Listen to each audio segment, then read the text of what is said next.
বাড়ির ছোট বড় সন্ধ্যাবেলায় যখন আমরা সিরিয়াল দেখতে বসি, যত হাঁক ডাক, মা কী খাবো, বাবা কী খাবো, সবাই চিৎকার করতে থাকে, ছোট বড়। দেখো, দেখতে তো খুবই লোভনীয় লাগছে, নরম তুলতুলে। কি এটা? দেখে তো মনে হচ্ছে একবার গরম গরম ভাতের সাথে কীভাবে চটকে মেখে গরম গরম এক থালা ভাত উড়ে যাবে।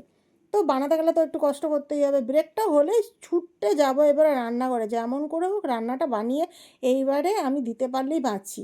তো কীভাবে কী রান্না করা যায়, মাথা রান্নার দিকে চলে এলাম।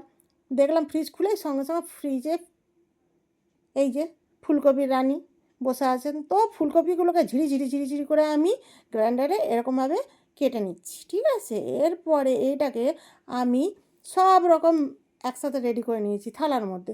সয়াবিন, ফুলকপি, টমেটো, ক্যাপসিকাম, আদা, বেসন, কাঁচা লঙ্কা। এই দিকে আমি একটা মশলার পেস্টও বানিয়ে নিলাম, যেমন তোমার আদা, ক্যাপসিকাম আর কাঁচা লঙ্কা, এই হলো আমার মশলা। আর এদিকে আমি একটা পাত্রের মধ্যে নিয়ে নিলাম সয়াবিন, কাঁচা লঙ্কা, ফুলকপি, ধনেপাতা, আর এদিকে নিয়ে নিয়েছি বেসন। ব্যাস, এবারে একটু কালো জিরা নিয়ে নিলাম লাস্টের এন্ড।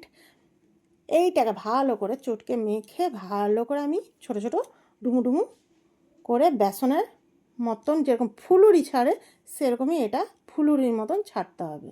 যে যেরকম ভাবে গোল গোল করেও দিতে পারো, আবার এমনি এমনিও দিতে পারো। আমি ছোটো ছোটো করে দিলাম, সংখ্যা কম আমাদের ঘরে, তো অত বেশি ঝামেলার মধ্যে যাইনি। তো এবারে আস্তে আস্তে গরম তেলের মধ্যে এই ফুলুরিগুলোকে আমি দিতে থাকলাম। বেশি কাছে যাব না বাবা, আবার গেলে আবার তেলে ছিটকা, হাত পুড়ে যায়, বড্ড ভয় আমার। এইভাবে আমি গরম গরম করে সব দেখো লাল লাল ঝাল ঝাল সুন্দর ফুলকপির একবার বড়া তৈরি হয়ে গেল।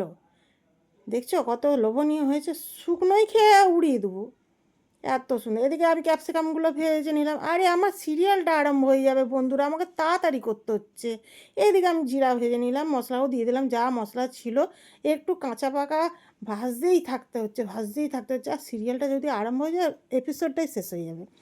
যতক্ষণ না আমি দেখলাম যে মশলাটা তেলটা ছাড়লো, এরপরে এর মধ্যে হালকা অল্প পরিমাণ মতন একটু জল দিয়ে দিলাম।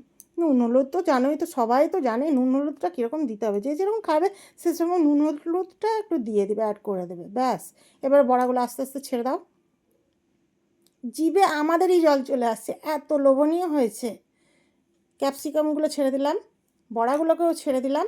এরপর হালকা করে ঢাকা দিয়ে দাও, যদি ঢাকা দিতে পারো ঢাকা দিয়ে দাও, ব্যাস। দেখো কি লাগছে তো, লাল লাল ঝাল ঝাল। আর আমি একটু সাজিয়ে দিয়েছি পরিবেশনের মধ্যে। দেখ খেতে যা চটপটা হয়েছে না বন্ধুরা, রুটি, পরোটা, লুচি, শুধু একবার খেয়ে দেখবে। চামচে ঢোকাবার আগেই নরম তুলে ভাবে একবারে আমার সয়াবিন ফুলকপির পকোড়ার ঝাল তৈরি।